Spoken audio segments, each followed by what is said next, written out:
Hello friends, welcome to secret media YouTube channel. இந்த வீடியோவில் நம்ம எதாவது போகிறோம்னா, அஜித் சாரோட ஒய்ஃபான ஷாலினி அஜித்குமார் பார்த்தீங்கன்னா ஹாஸ்பிட்டல் அட்மிட் ஆகி பெரிய சர்ஜரிலேருந்து மீண்டு வந்திருக்காங்க.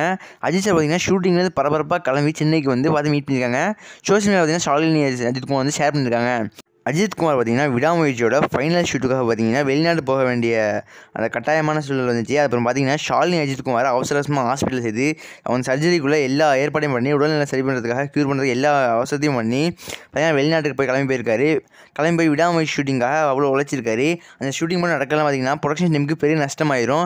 அந்த படமே ஒழுங்காக வராது, ஃப்ளாப் ஆயிரும். அந்த ஒரு சீனுக்காக ப்ரொடக்ஷன் டீமுக்கு நம்மளால் ஒரு பெரிய லாஸ் வந்துடக்கூடாது. ஷாலினி அஜித்குமார் என்ன தான் உடல்நிலை சரியானாலும் அவங்க நல்லபடியாக ஹாஸ்பிட்டலில் சேர்த்து எல்லா ஏற்பாடையும் பண்ணி முடிச்சுட்டு பார்த்தீங்கன்னா அந்த விடாமுயற்சியோட ஷூட்டுக்காக போயிருக்காரு. போய் எல்லாத்தையும் முடிச்சு வந்து சந்தோஷமான கையோட பார்த்தீங்கன்னா ஷாலினி அஜித்குமார் மீண்டும் வந்து பார்த்துருக்காரு ஹாஸ்பிட்டலில் சென்னைக்கு. அவர் பார்த்தீங்கன்னா 2 பேரும் நல்லபடியாக பார்த்து சிரிச்ச முகத்தோட பார்த்து ஃபோட்டோ எடுத்து சோஷியல் மீடியாவில் அப்லோட் பண்ணியிருக்காங்க. இதான் மக்கள் எல்லாம் நிறைய ஃபேவரட்டாக போயிட்டுருக்கு. கமெண்ட்ஸில் பார்த்தீங்கன்னா ஷாலினி அஜித்குமாருக்கு நாங்கள்லாம் ப்ரே பண்ணுறோம், நாங்கள் இருக்கோம், அஜித் சார் தலை எங்கள் தலைக்காக நாங்கள் இருக்கோம், அந்த மாதிரி எல்லாருமே அவங்க கருத்துக்கள் தெரிஞ்சுருந்தாங்க. இதை பற்றி உங்கள் கருத்துக்களை மறக்காமல் நீங்கள் கமெண்ட்ஸில் தெரிவிச்சுக்கிட்டே இருங்க.